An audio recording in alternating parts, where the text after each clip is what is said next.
Hello everybody. दोस्तों, आज का वीडियो जो है वो बेस्ड है एक बहुत इंपॉर्टेंट टॉपिक के ऊपर, और वो है वाटर एब्जॉर्प्शन। प्लांट फिजियोलॉजी अपने पढ़ रहे हैं और उसके अंदर एक टॉपिक होता है वाटर एब्जॉर्प्शन, यानी कि जल अवशोषण। वो कैसे होता है, तो उसका पूरा मैकेनिज्म जो है, पूरी क्रियाविधि है, वो हम लोग पढ़ने वाले हैं। तो ध्यान से पूरे वीडियो को देखिएगा। Alright, so let's start.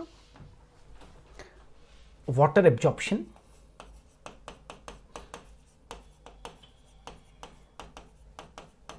अब वाटर एब्जॉर्प्शन की बात कर रहे हैं तो हमको ये मालूम होना चाहिए कि जल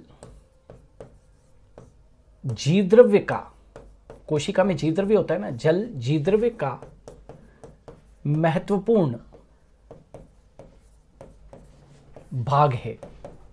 दैट यू नो, राइट। जीवद्रव्य का 80% भाग, जीवद्रव्य का 80% भाग जल से बना है। इसलिए ये बात तो तय है कि कोशिका के लिए जल बहुत महत्वपूर्ण होता है।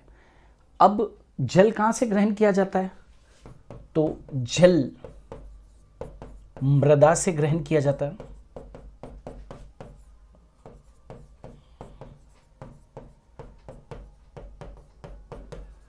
जल कहां से ग्रहण किया जाता है भाई? मृदा से।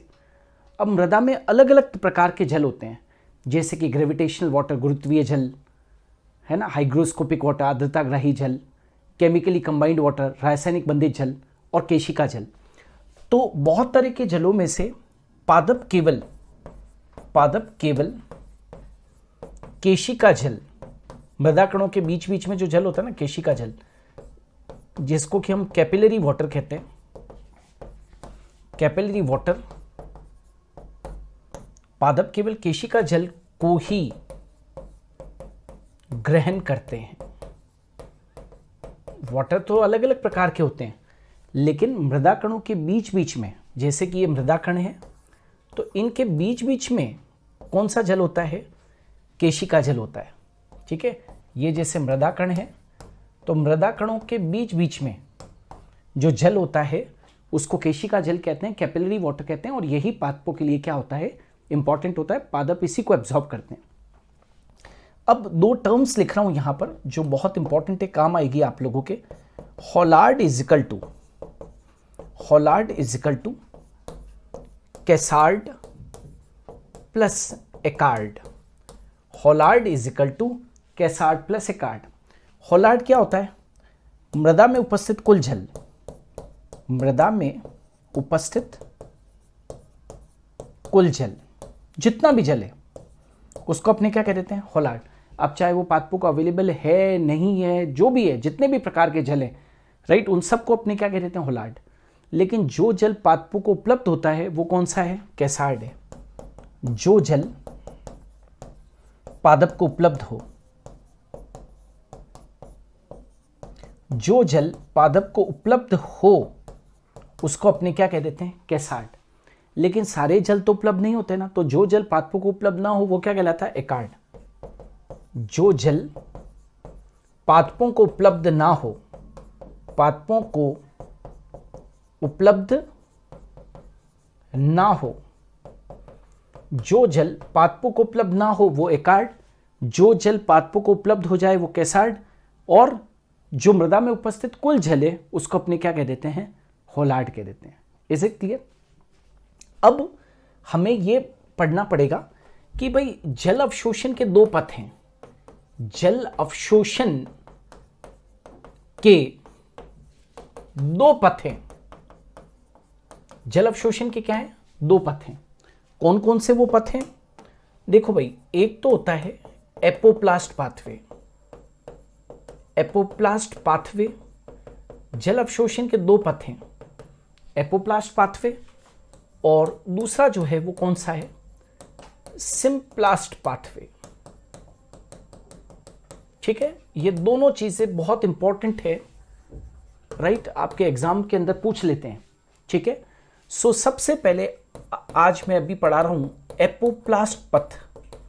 एपोप्लास्ट पथ ठीक है। एपोप्लास्ट पथ क्या है? यह जल अवशोषण का निर्जीव पथ है। देखो, मैं बिल्कुल सिंपलेस्ट वे के अंदर आपको पढ़ा देता हूं ताकि कभी भी क्वेश्चन गलत नहीं होगा। आपकी किताबों में तो बहुत कॉम्प्लिकेटेड दे रखा होता है, मैं आपको बिल्कुल सिंपलेस्ट तरीके से बता देता हूं। एपोप्लास्ट जल अवशोषण का क्या है? ये निर्जीव पथ है। इंग्लिश में हम कहते हैं नॉन लिविंग पाथवे, राइट? क्या है ये? Non living pathway. ये जल अवशोषण का निर्जीव पथ है, पहला पॉइंट। दूसरा पॉइंट क्या है? राइट, जल अवशोषण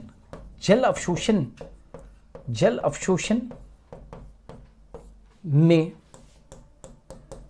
भाग लेने वाली रचनाएं, यानी कि जल अवशोषण में भाग लेने वाली रचनाएं, जल अवशोषण में कौन कौन सी रचनाएं भाग लेती है? तो एक तो सेल वॉल, ठीक है, इंटर सेल्यूलर स्पेसेस और जाइलम कैविटी, ठीक है। जल अवशोषण में भाग लेने वाली रचनाएं कौन कौन सी है? एक तो है भैया कोशिका भित्ति, जो सबसे महत्वपूर्ण है, कोशिका भित्ति। एक है अंतराकोशिकीय स्थान, अंतराकोशिकीय स्थान। और तीसरा जो है वो कौन सी है? जाइलम गुहा, ठीक है। इन तीनों से होकर क्या होता है? जल का अवशोषण हो सकता है। अच्छा, याद रखना है कि एपोप्लास्ट पथ में जल अवशोषण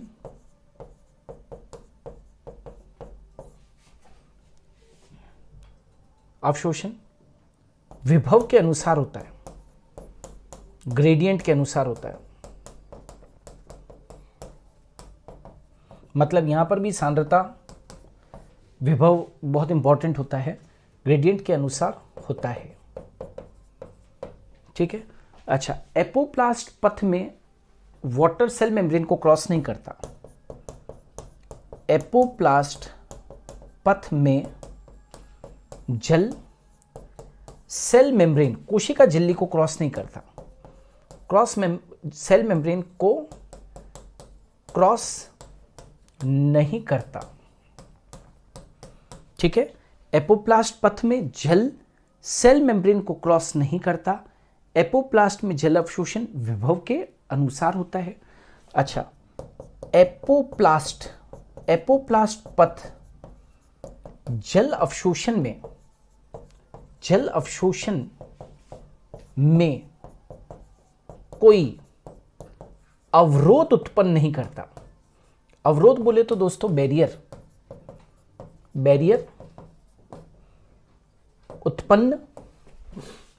उत्पन्न नहीं करता। इसलिए जल का अवशोषण मास फ्लो द्वारा होता है। क्या कहा मैंने? एपोप्लास्ट पथ जल अवशोषण में कोई अवरोध उत्पन्न नहीं करता, इसलिए जल का अवशोषण मास फ्लो द्वारा होता है एवं जल अवशोषण में ससंजक व आसंजक बल कार्य करते हैं। कोहेसिव एंड एडेसिव फोर्सेस बल कार्य करते हैं, ठीक है। क्या कहा मैंने? जल अवशोषण में ससंजक व आसंजक बल, कोहेसिव और एडेसिव फोर्सेस क्या करते हैं? वर्क करते हैं। क्लियर है? तो एक बार यहां पर फिर से देख लो, जल अवशोषण का निर्जीव पथ है। जल अवशोषण में भाग लेने वाली रचनाएं सेल वॉल, इंटरसेलुलर स्पेसेस और जाइलम कैविटी। अभी डायग्राम के साथ में भी बताऊंगा। एपोप्लास्ट पथ में जल अवशोषण विभव के अनुसार ही होता है।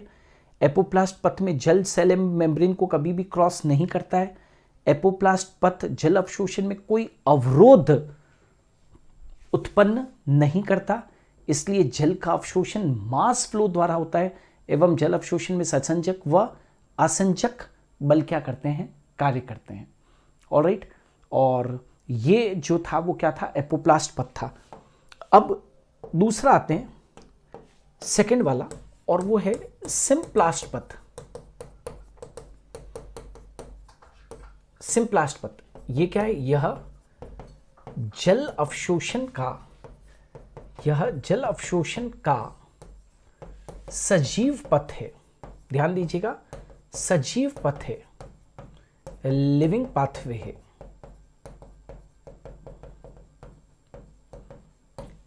यह जल अवशोषण का क्या है, सजीव पथ है, सिम्प्लास्ट पथ। अब यहां जल अवशोषण,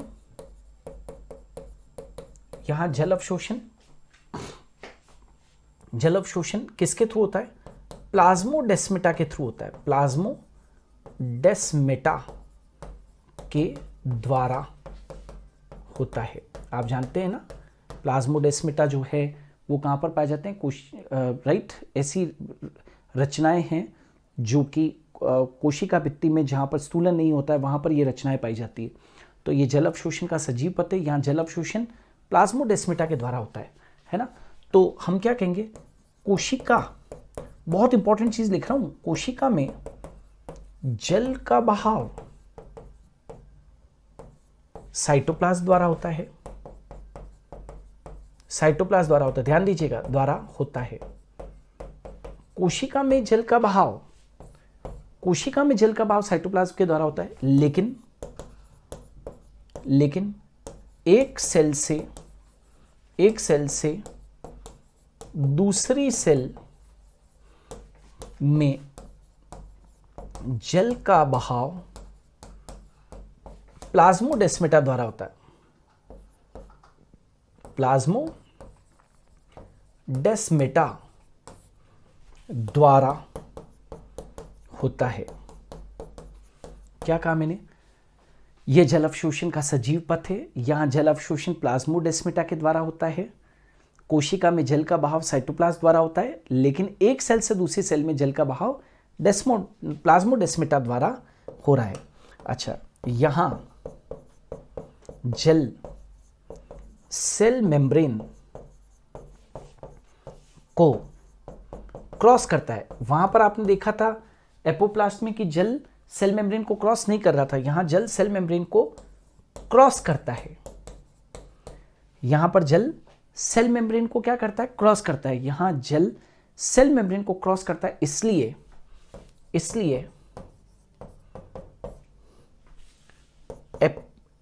सिम्प्लास्ट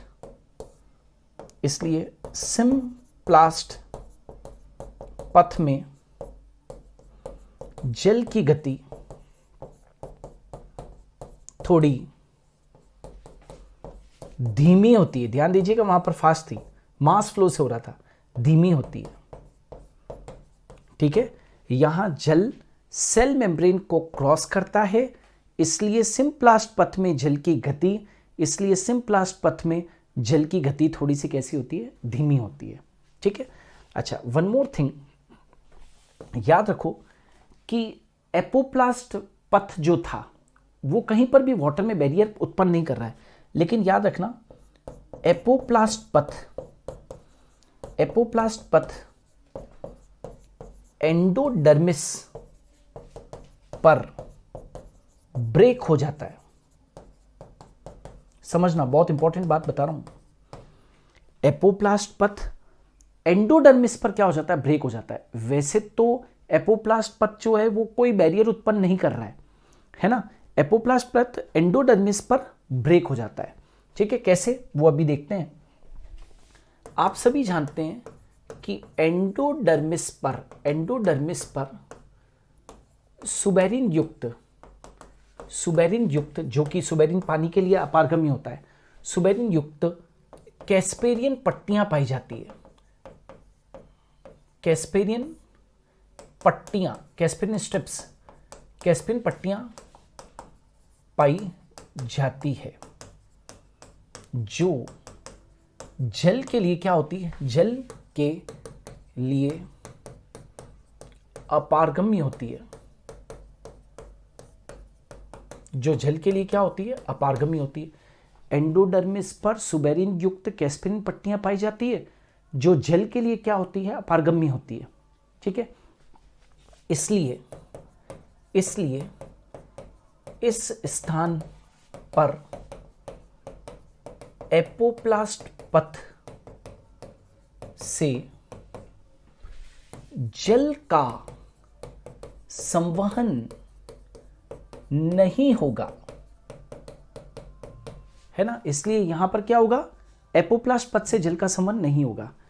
यहां पर फिर से जल सिंप्लास्ट पथ का प्रयोग करते हुए, सिंप्लास्ट पथ का प्रयोग करते हुए, यहां पर फिर से जल सिंप्लास्ट पथ का प्रयोग करते हुए, आप जानते हो वो पैसेज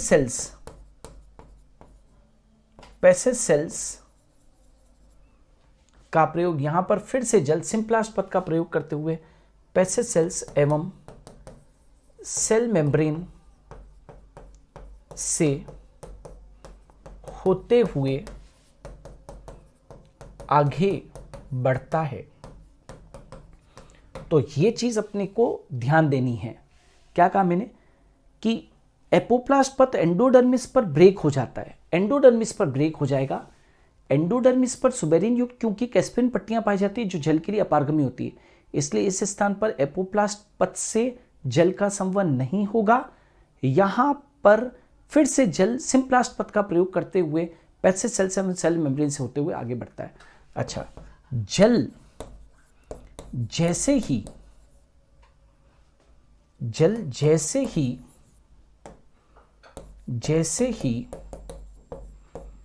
जाइलम कंपोनेंट्स, जाइलम घटकों तक पहुंचता है,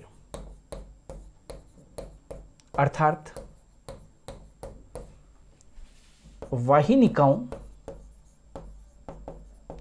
अर्थात जाइलम वाहिनिकाओं व वाहिकाओं में पहुंचता है, तो फिर से जल की गति एपोप्लास्ट पाथवे द्वारा ही होती है। एपोप्लास्ट पाथवे द्वारा ही होती है ना, ये याद रखना। जल जैसे ही जाइलम घटकों तक पहुंचेगा, वहां पर फिर से जाइलम वाहिकाओं और वाहिनिकाओं में पहुंचता है, तो फिर से जल की गति एपोप्लास्ट द्वारा ही हो जाएगी। ठीक है, ये अपने को ध्यान रखना है। अच्छा, एक चीज, जल की गति का पथ, जल की गति का पथ भी आप लोगों को बता देता हूं। सबसे पहले आप जानते हो सॉइल सॉल्यूशन होता है। सॉइल सॉल्यूशन से वाटर को कौन एब्जॉर्ब करेंगे? मूल रोम, रूट हेयर। सबसे पहले कौन एब्जॉर्ब करेंगे भाई? Root hair. रूट हेयर से जल कहां आएगा? सबसे पहले सॉइल सॉल्यूशन से कहां आएगा? Root hair. रूट हेयर से कहां जाएगा? ये एपिब्लेमा। रूट की एपिडर्मिस को एपिब्लेमा कहते हैं। एपिब्लेमा से कॉर्टेक्स, कॉर्टेक्स से एंडोडर्मिस। एंडोडर्मिस में क्या है भाई? पैसेज सेल से मार्ग कोशिकाएं, उनसे आगे बढ़ेगा। फिर कहां जाएगा? एंडोडर्मिस से पेरीसाइकिल, और फिर क्या जाएगा? तो फिर वो क्या है? प्रोटोजाइलम और मेटाजाइलम। प्रोटोजाइलम, रूट का प्रोटोजाइलम, और फिर रूट का ही मेटाजाइलम। ठीक है, तो जल की गति का पथ क्या होगा? सॉइल सॉल्यूशन से रूट हेयर, रूट हेयर से बताऊंगा, डायग्राम के साथ में बताऊंगा। रूट हेयर से एपिब्लेमा, एपिब्लेमा से कॉर्टेक्स, कॉर्टेक्स से एंडोडर्मिस। एंडोडर्मिस में तो कैस्परिन स्ट्रिप्स होती है, तो वहां से तो वाटर अंदर जाएगा नहीं। तो एंडोडर्मिस में कुछ स्थान ऐसे होते हैं जहां पर कि कैस्परिन स्ट्रिप्स नहीं पाई जाती है, वहां पर पैसेज सेल्स होती है। तो पैसेज सेल से पेरीसाइकिल, पेरीसाइकिल से प्रोटोजाइलम और प्रोटोजाइलम से मेटाजाइलम। तो जल की ये रूट रहेगा। अब कुछ डायग्राम देख लेते हैं। यहां पर यदि आप इस डायग्राम को देखेंगे तो यहां पर ये जो येलो कलर है, आप देख पा रहे होंगे, येलो कलर किसको शो कर रहा है? Apoplastic pathway. एपोप्लास्टिक पाथवे में हमने कहा था कि वाटर जो है वो सेल वॉल से होकर जा रहा है, तो बाकायदा आपको दिख रहा है कि यहाँ पर सेल वॉल के थ्रू होकर और वाटर क्या हो रहा है? पास हो रहा है। बाकायदा यहाँ पर साफ बिल्कुल स्पष्ट रूप से दिख रहा है। यहाँ पर ये मैं और एक बार यहाँ पर मार्क करके बताता हूँ, ये देख रहे हैं सेल वॉल से होकर और वाटर पास हो रहा है, ये वाला। क्लियर? कोई कंफ्यूजन नहीं? चलिए दूसरा, यहां पर वाटर जो है सिंप्लास्ट पाथवे के अंदर वाटर साइटोप्लाज्म से होकर गुजर रहा है। देखो येलो कलर का साइटोप्लाज्म बता रखा है, वाटर सिंप्लास्ट साइटोप्लाज्म से होकर गुजर रहा है, राइट। एक सेल के अंदर जो वाटर गुजर रहा है वो किससे गुजर रहा है? दैट इज साइटोप्लाज्म से होकर गुजर रहा है, ये वाला। ये देखो, ठीक है। एक सेल से दूसरी सेल में किसके थ्रू जा रहा है? ये देखो, ये प्लाज्मोडेस्माटा है। एक सेल से दूसरी सेल में किसके थ्रू होके जा रहा है? प्लाज्मोडेस्मा या प्लाज्मोडेस्माटा के थ्रू जा रहा है। तो क्लियर कट यहां पर दिख रहा है कि सिंप्लास्ट पाथवे के अंदर वाटर जो है साइटोप्लाज्म और प्लाज्मोडेस्माटा से होकर गुजर रहा है, और एपोप्लास्ट में सेल वॉल और इंटरसेलुलर स्पेसेस और जाइलम कैविटी से होकर गुजर रहा है। अच्छा, अब एक और डायग्राम यहां पर बता रखा है, बहुत इंपॉर्टेंट डायग्राम है। डार्क कलर जो आप लोगों को दिख रहा है, यहां पर डार्क कलर जो दिख रहा है वो एपोप्लास्ट है। मतलब ये जितना भी जो ये डार्क कलर दिख रहा है ना, ये वाला, ये डार्क कलर जो दिख रहा है वो एपोप्लास्ट है, और लाइट कलर जितना भी दिख रहा है वो क्या चीज है? दैट इज सिंप्लास्ट है। Are you getting now? अब यहां पर क्या चीज है? ये सब क्या है? साइटोप्लाज्म है। यहां पर क्या होता है? साइटोप्लाज्म। ये तो है सेल मेम्ब्रेन। ये जो आप लोगों को दिखाई दे रही है ये वाली, ये पूरी क्या है भाई? सेल मेम्ब्रेन है, राइट। तो ये तो हो गई सेल मेम्ब्रेन, और ये जो पूरी डार्क कलर से दिखाई दे रही है ये क्या चीज है? Cell wall. और अंदर क्या होता है? ये यहां पर क्या होता है? साइटोप्लाज्म। तो साइटोप्लाज्म और प्लाज्मोडेस्माटा को देखो, साइटोप्लाज्म और प्लाज्मोडेस्माटा सिंप्लास्ट पाथवे में क्या होता है? एक तो साइटोप्लाज्म और दूसरा प्लाज्मोडेस्माटा से होकर वाटर पास हो रहा है। क्लियर? ये जो वाटर पास हो रहा है वो यहां पर हो रहा है। और एपोप्लास्ट पाथवे के अंदर आप देख सकते हो, यहां पर एपोप्लास्ट पाथवे के अंदर सेल वॉल है ना, एपोप्लास्ट पाथवे के अंदर क्या हो रहा है? सेल वॉल से होकर वाटर गुजर रहा है, ठीक है। लेकिन आप एक देख रहे होंगे कि कैस्पेरिन स्ट्रिप्स जहां पर होती है, कैस्पेरिन स्ट्रिप्स के वहां पर सुबेरिन जमा हो जाता है, तो वहां पर एपोप्लास्ट पाथवे ब्रेक ऑफ हो जाता है। तो आप देख रहे हो कि उस जगह पर सेल वॉल और सेल मेम्ब्रेन से होकर वाटर अंदर आ रहा है, सेल मेम्ब्रेन को क्रॉस कर रहा है। जिस जगह पर कैस्पेरिन स्ट्रिप्स है वहां पर एपोप्लास्ट पाथवे काम नहीं करता है, यहां पर ये ब्लॉक हो जाता है यहां पर। तो वाटर जो है वो किसके थ्रू होकर आता है? सेल मेम्ब्रेन के थ्रू होकर आता है। ये चीज अपने को ध्यान रखनी है। और पाथवे क्या रहेगा? तो एपिडर्मिस, फिर आपको मालूम है कि पीछे की तरफ क्या है? कॉर्टेक्स है, एंडोडर्मिस है, पेरीसाइकिल है, और फिर जाइलम कंपोनेंट्स है। तो ये भी अपने को ध्यान रखना है कि ये एक तो ये डायग्राम जरूर ध्यान रखो, एक ये डायग्राम ध्यान रखो, बहुत सिंपलेस्ट डायग्राम से। अब आगे आ जाते हैं, थोड़ा सा आगे बढ़ेंगे अपने, और वो है दैट इज यहां पर आगे बढ़े तो यहां पर अपने आ जाते हैं, दैट इज देखो पाथवे फॉर वाटर एब्जॉर्प्शन। मैंने क्या कहा? Pathway of water absorption. सबसे पहले सॉइल से वाटर कहां पर आया? मैंने अभी थोड़ी देर पहले बताया था, रूट हेड्स के अंदर आया। रूट हेड से कहां पर आया? रूट की एपिडर्मिस यानी कि एपिब्लेमा में आया। रूट की एपिब्लेमा से कॉर्टेक्स में आया। कॉर्टेक्स से कहां पर आया? एंडोडर्मिस में आया। एंडोडर्मिस के अंदर जो पैसेज सेल्स थी वहां से होते हुए पेरीसाइकिल में पहुंचा, और पेरीसाइकिल से रूट जाइलम के अंदर पहुंचा। और रूट जाइलम के दो हिस्से थे, एक तो कौन सा? प्रोटोजाइलम, और दूसरा कौन सा था? मेटाजाइलम, ठीक है। तो क्या क्या हो गया? सबसे पहले सॉइल से रूट हेयर से एपिडर्मिस यानी कि एपिब्लेमा, एपिब्लेमा से कॉर्टेक्स, कॉर्टेक्स से एंडोडर्मिस, एंडोडर्मिस से पेरीसाइकिल, पेरीसाइकिल से रूट जाइलम। तो ये पाथवे रहेगा। ये क्या रहेगा? पाथवे, ठीक है। और ये भी देख लो, एक डायग्राम ये भी शो हो रहा है कि एक रूट की बात हो रही है ना, एक रूट की बात हो रही है, तो रूट के अंदर आपको मालूम है कि वाटर एब्जॉर्प्शन रूट से ही होता है। अब रूट के 4 जोन होते हैं, रूट के 4 जोन होते हैं। एक होता है रूट कैप जोन, उसके पीछे होता है मेरिस्टेमेटिक जोन, उसके पीछे होता है इलोंगेशन जोन, और एक और होता है रूट हेड जोन। सबसे ज़्यादा जो वाटर का एब्जॉर्प्शन होता है, सबसे ज़्यादा वाटर का जो एब्जॉर्प्शन होता है वो किससे होता है? रूट हेड जोन से होता है। And root hairs increase the absorptive surface area of root, है ना। रूट हेयर मूल के अवशोषण क्षेत्रफल को क्या करते हैं? को बढ़ाते हैं, ताकि ज़्यादा से ज़्यादा क्या हो सके? ताकि ज़्यादा से ज़्यादा एब्जॉर्प्शन हो सके। क्लियर है? ताकि ज़्यादा से ज़्यादा क्या हो सके? एब्जॉर्प्शन हो सके।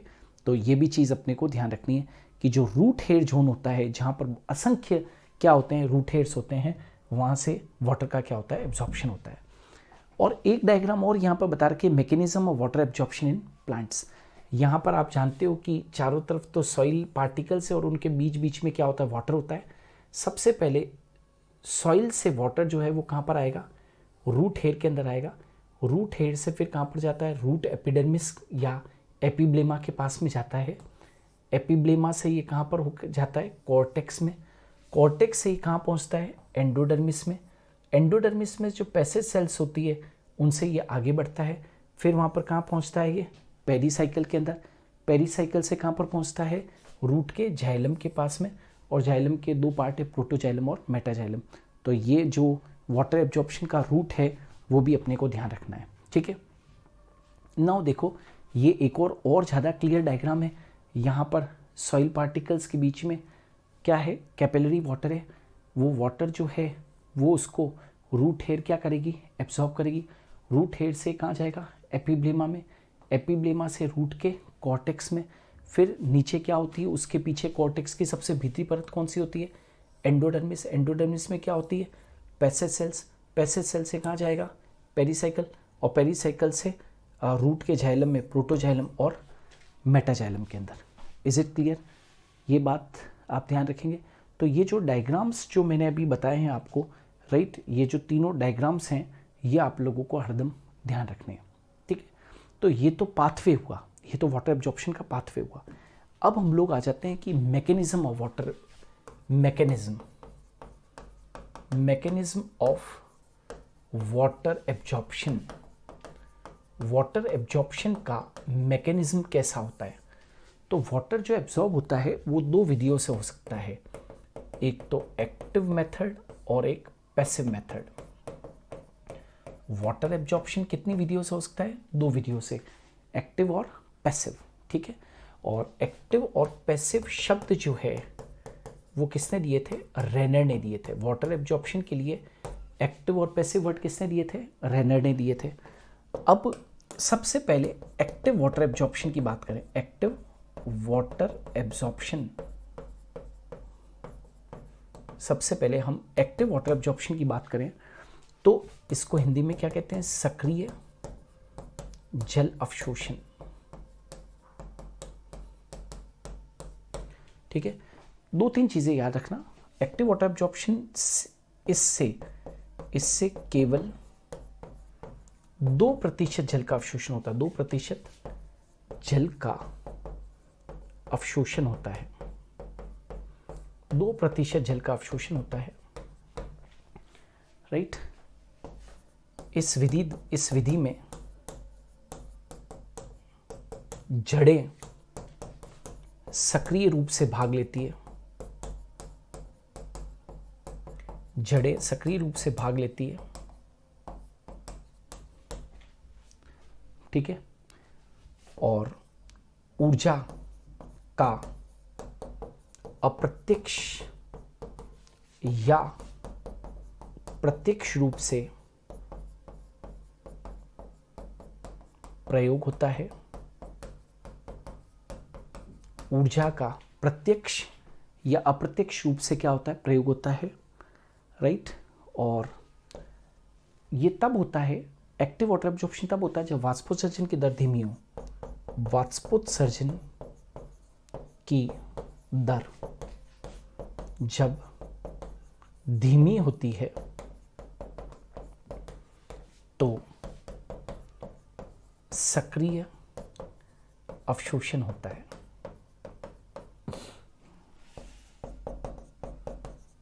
ठीक है, तो एक्टिव वाटर एब्जॉर्प्शन के लिए क्या क्या बातें याद रखनी है? एक्टिव वाटर एब्जॉर्प्शन के लिए इससे केवल 2% जल का अवशोषण होता है। इस विधि में जड़ें सक्रिय रूप से भाग लेती है, ऊर्जा का प्रत्यक्ष या अप्रत्यक्ष रूप से प्रयोग होता है, और वाष्पोत्सर्जन की दर जब धीमी होती है तभी सक्रिय अवशोषण होता है। ये अपने को ध्यान रखना है।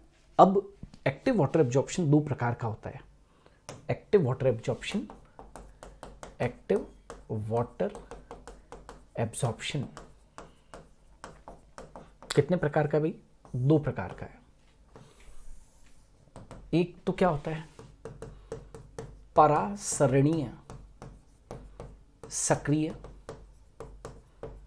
जल अवशोषण। परासरणीय सक्रिय जल अवशोषण मतलब कि इसको हम क्या बोलते हैं? ऑस्मोटिक एक्टिव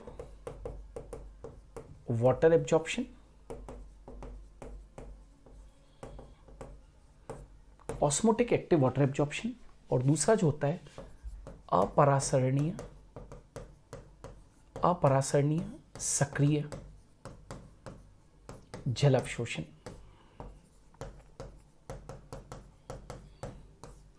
ठीक है, अपरासरणीय सक्रिय जल अवशोषण मतलब नॉन ऑस्मोटिक वाटर एब्जॉर्प्शन। ठीक है, परासरणीय सक्रिय जल अवशोषण और अपरासरणीय सक्रिय जल अवशोषण, इसके बारे में किसने बताया था? तो प्रिस्टले ने बताया। प्रिस्टले ने बताया। इसके बारे में किसने बताया? प्रिस्टले ने बताया। और इसके बारे में किसने बताया? थीमेन व क्लार्क ने बताया। इसके बारे में किसने बताया? थीमेन और क्लार्क ने बताया। अच्छा, यहां पर जो वाटर एब्जॉर्प्शन हो रहा है, परासरणीय सक्रिय जल अवशोषण, वो क्या हो रहा है, कैसे हो रहा है? निम्न ओपी से उच्च ओपी की तरफ जल का अवशोषण हो रहा है। जल का अवशोषण किधर हो रहा है? निम्न ओपी से उच्च ओपी की ओर हो रहा है, जो कि हमने पढ़ा था परासरण नियमों के अनुरूप। इसको परासरणीय सक्रिय जल अवशोषण क्यों कहा है? तो परासरण नियमों के अनुरूप क्या हो रहा है? जल का अवशोषण।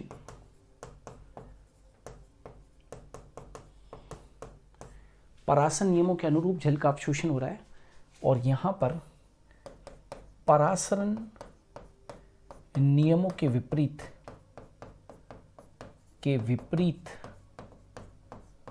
क्या हो रहा है? जल का अवशोषण। ठीक है, याद रखोगे, परासरण नियमों के विपरीत जल का अवशोषण हो रहा है और यहां पर परासरण नियमों के अनुरूप जल का क्या हो रहा है? अवशोषण हो रहा है। मतलब यहां पर जो है वो कम डीपीडी से जल का अवशोषण अधिक डीपीडी की तरफ हो रहा है, और निम्न ओपी से जल का अवशोषण उच्च ओपी की तरफ हो रहा है। ठीक है, ये परासरण नियमों के अनुरूप हो रहा है। और इसलिए यहां ऊर्जा प्रत्यक्ष रूप से काम नहीं आती, लेकिन अप्रत्यक्ष रूप से काम आती है।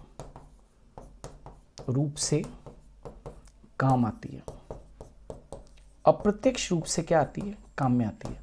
ऊर्जा प्रत्यक्ष रूप से काम आती है, नहीं आती है, लेकिन अप्रत्यक्ष रूप से क्या आती? काम आती है। जब जल पेरिसाइकिल से जाइलम की तरफ, ध्यान दीजिएगा, जब जल पेरिसाइकिल से जाइलम की तरफ धकेला जाएगा तब वहां पर ऊर्जा काम आएगी, तभी तो सक्रिय में पढ़ रहे हैं। लेकिन यहां पर जो ये थीमेन और क्लार्क ने बताया, नॉन ऑस्मोटिक वाटर एब्जॉर्प्शन, अपरासरणीय सक्रिय जल अवशोषण, परासरण नियमों के विपरीत जल का अवशोषण होता है। अर्थात यहां पर क्या हो जाएगा? जल कैसे जाएगा? जल उच्च ओपी से निम्न ओपी की तरफ जाएगा, निम्न ओपी की तरफ जाएगा। उच्च ओपी से निम्न ओपी की तरफ, जबकि हमने तो पढ़ाया था निम्न ओपी से उच्च ओपी की तरफ। तो जल उच्च ओपी से, ऐसे उच्च ओपी से जल जो है वो किधर की तरफ जा रहा है, निम्न ओपी की तरफ। तो ये तो झूठ है ना, ये झूठ है कि जल उच्च ओपी से निम्न ओपी की तरफ जा रहा है। तो इस झूठ को सच बनाने के लिए क्या होगी, ऊर्जा प्रयुक्त होगी।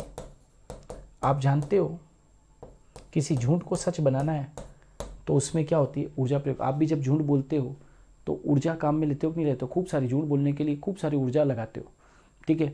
तो उच्च ओपी से जल की गति निम्न ओपी की तरफ हो रही है तो वहाँ ऊर्जा प्रयुक्त हो रही है। यहाँ पर ऊर्जा प्रत्यक्ष रूप से न होगा, अप्रत्यक्ष रूप से हो रही है। तो ये परासरणीय सक्रिय जल अवशोषण और अपरासरणीय सक्रिय जल अवशोषण है। लेकिन इस विधि के द्वारा केवल पादप 2% जल का क्या करते हैं, अवशोषण करते हैं। लेकिन अब जो है दूसरा वाला, और वो कौन सा है, निष्क्रिय जल अवशोषण। निष्क्रिय जल अवशोषण के बारे में किसने बताया भैया, निष्क्रिय जल अवशोषण के बारे में क्रैमर ने बताया।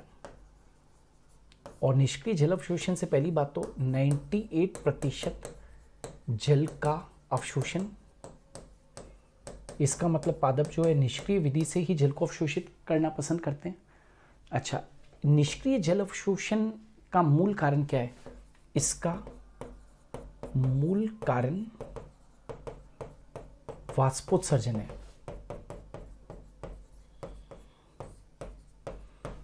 है ना। मतलब जितना ज़्यादा वाष्पोत्सर्जन से पानी का नुकसान होगा उतना ही जल का अवशोषण होगा। जितना ज़्यादा वाष्पोत्सर्जन से जल का नुकसान होगा उतना ही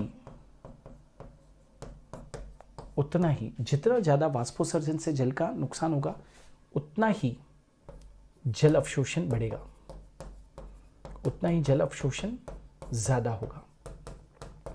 आप समझ पा रहे हैं, वाष्पोत्सर्जन तब तीव्र होता है तभी क्या होता है, निष्क्रिय जल अवशोषण होता है। तो जितना ज़्यादा वाटर का नुकसान होगा वाष्पोत्सर्जन से उतना ही ज़्यादा क्या होगा, जल अवशोषित होगा। तो इसका मूल कारण क्या है, वाष्पोत्सर्जन है। अच्छा, जड़ें निष्क्रिय अवशोषण में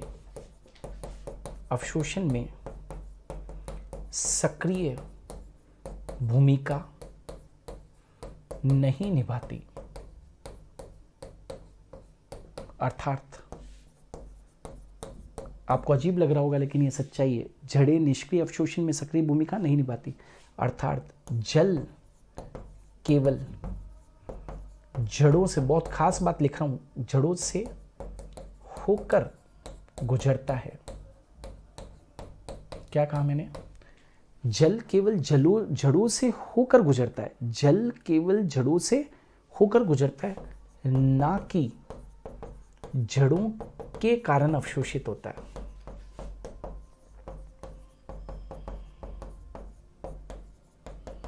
है ना। तो जड़ों का तो सक्रिय योगदान है ही नहीं, और क्योंकि निष्क्रिय जल अवशोषण है तो इसमें इस प्रकार के जल अवशोषण में ऊर्जा प्रयुक्त नहीं होती, ऊर्जा प्रयुक्त नहीं होती। 98% जल का अवशोषण इस विधि के द्वारा हो रहा है। इसका मूल कारण वाष्पोत्सर्जन ही है। जितना ज़्यादा वाष्पोत्सर्जन तीव्र होगा और उससे वाटर की हानि होगी उतना ही अधिक जल अवशोषण होगा। जड़ें यहाँ पर निष्क्रिय अवशोषण में सक्रिय भूमिका कभी भी नहीं निभाती है। जल केवल जड़ों से होकर गुजरता है, न कि जड़ों के कारण अवशोषित होता है, और इस प्रकार के जल अवशोषण में ऊर्जा भी प्रयुक्त नहीं होती है। ठीक है, तो ये भी अपने को ध्यान रखना है। अब जल अवशोषण को प्रभावित करने वाले कारक, जल अवशोषण को प्रभावित करने वाले कारक, है ना, कि आखिर जल अवशोषण को कौन कौन से कारक जो हैं वो प्रभावित करते हैं। तो पहला क्या चीज़ है, जल अवशोषण को प्रभावित करने वाले कारक क्या है, अवेलेबल सॉइल वाटर। मतलब यदि मृदा में केशिका जल, कैपिलरी वाटर, केशिका जल ज्यादा है तो जल अवशोषण भी अधिक होगा। जल अवशोषण भी अधिक होगा। बात समझ में आ रही है? यदि मृदा में केशिका जल ज़्यादा है, यदि मृदा में केशिका जल ज़्यादा है तो जल अवशोषण भी अधिक होगा। नंबर दो बिंदु, जल अवशोषण जो है दोस्तों, जल अवशोषण व्युत्क्रमानुपाती होता है किसके? मृदा में लवणों की सांद्रता, मृदा में लवणों की सांद्रता। बोलो जल्दी से, यदि मृदा के अंदर लवणों की सांद्रता ज़्यादा होगी तो जल अवशोषण कम होगा, और मृदा में लवणों की सांद्रता कम होगी तो जल अवशोषण क्या होगा? अधिक होगा। तीसरा, जल अवशोषण जो होता है, जल अवशोषण वो समानुपाती होता है किसके? वाष्पोत्सर्जन के। अभी जस्ट बताया था, जितना ज़्यादा नुकसान उतना ज़्यादा फायदा, यानी कि जल अवशोषण। तो जल अवशोषण समानुपाती होता है किसके?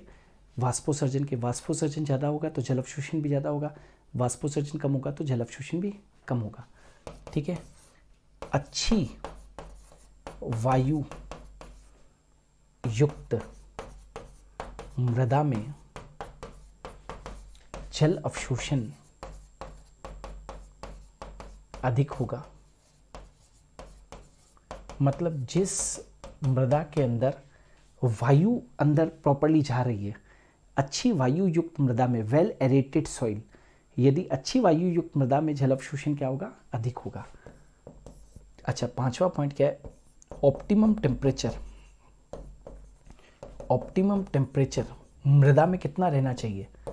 20 से 35 डिग्री सेल्सियस। ये अनुकूल तापमान है। अनुकूल तापमान किसके लिए? जल अवशोषण हेतु।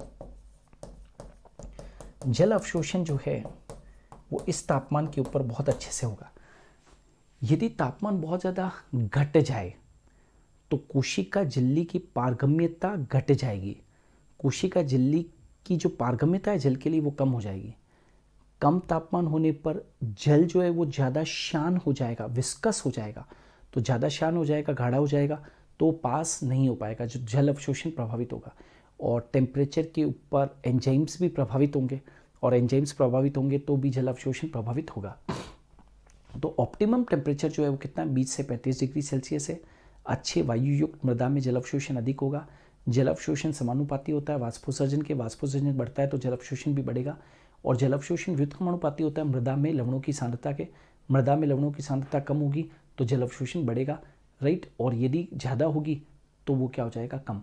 और यदि मृदा में केशिका जल यदि उपयुक्त है तो जल अवशोषण भी क्या होगा? अधिक होगा। क्लियर है?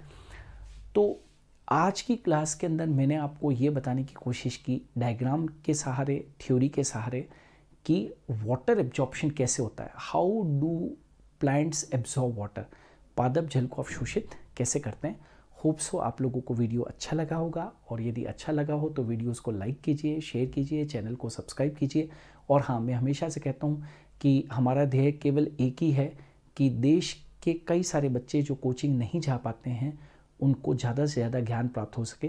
तो ये आपका चैनल है, इसको आपको आगे बढ़ाना है, कई लोगों को लिंक्स को शेयर करना है ताकि नीडी बच्चों के पास में अच्छे वीडियोस पहुँचे, कंटेंट के साथ में, क्वालिटी के साथ में पहुँचे। क्लियर? आप YouTube के ऊपर लगातार वीडियोस को देखते रहिए। हम लोग आपके लिए नए नए वीडियोस लेकर आते रहेंगे। लगभग हम लोगों ने 1000 वीडियोस जो है वो ऑलरेडी डाल दिए हैं। थ्योरेटिकल वीडियोस, क्वेश्चंस की प्रैक्टिस के लिए बहुत सारी चीज़ें हम लोगों ने कर रखी है। तो चैनल को सब्सक्राइब कीजिएगा, आपके पास में लगातार नोटिफिकेशंस आते रहेंगे नए नए वीडियोस के लिए। सो देखते रहिए। आज के लिए इतना ही।